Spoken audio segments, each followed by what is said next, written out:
voy a explicar el presente simple, el presente pasivo y el presente descriptivo para la materia de Inglés 2 con la licenciada Marita Venegas.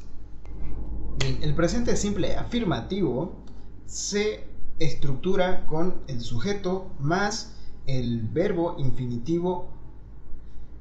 El verbo, cuando se trata de la tercera persona, en el verbo se coloca una S.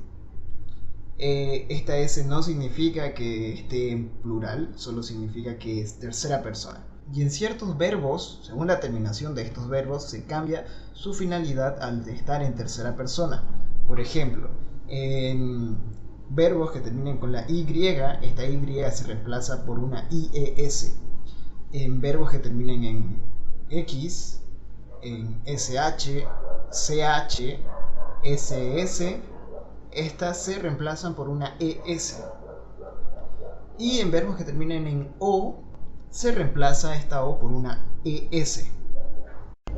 La forma negativa del presente simple es va primero el sujeto, luego el don't o el doesn't en caso de que sea tercera persona, y el verbo.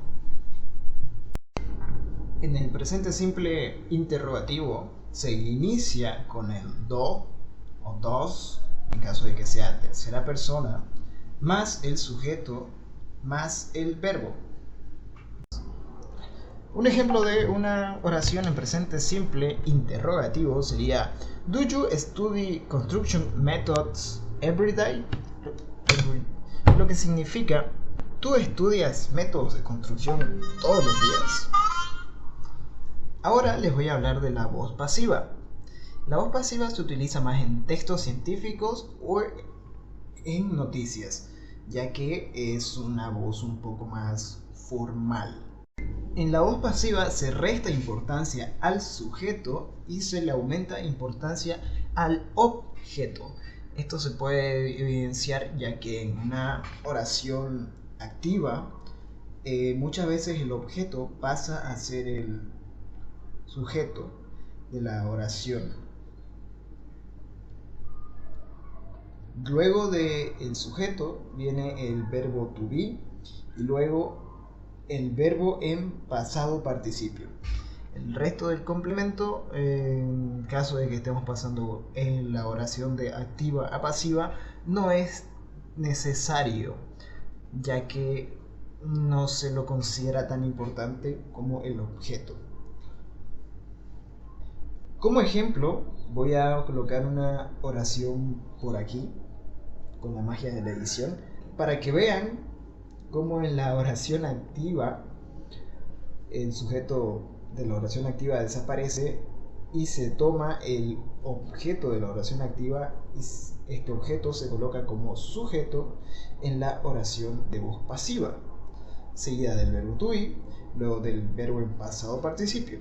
Voz descriptiva. En la voz descriptiva no existe el objeto, que es lo que hay en la voz pasiva.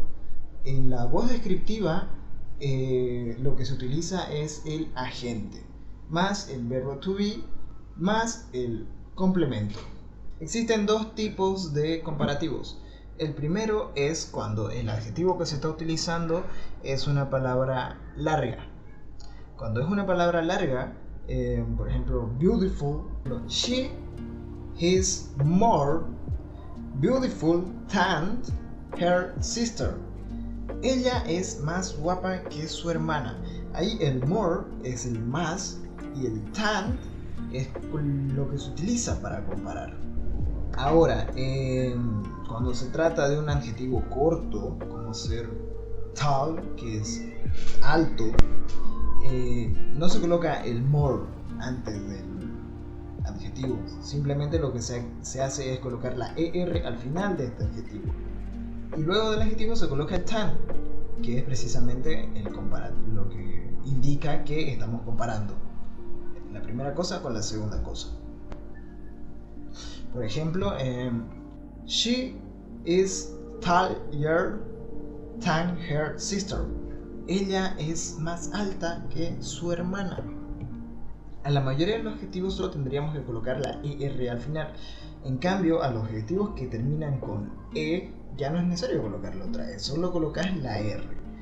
A los adjetivos que terminan con vocal y consonante, tenés que repetir la consonante y aumentarle la ER.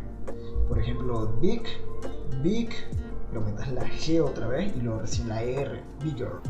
Para los adjetivos que terminan en Y, esa Y se reemplaza por una I latina y se aumenta la ER. Por ejemplo, happy. Happy termina en Y, esa Y se reemplaza por una I latina y se aumenta la ER, happier. Y con eso concluimos la explicación del presente simple, descriptivo e activo.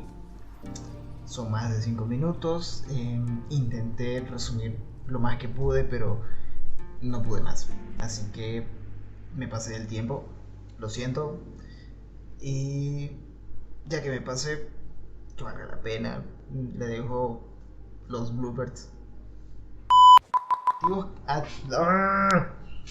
R, creo que por aquí tenemos, no, por acá.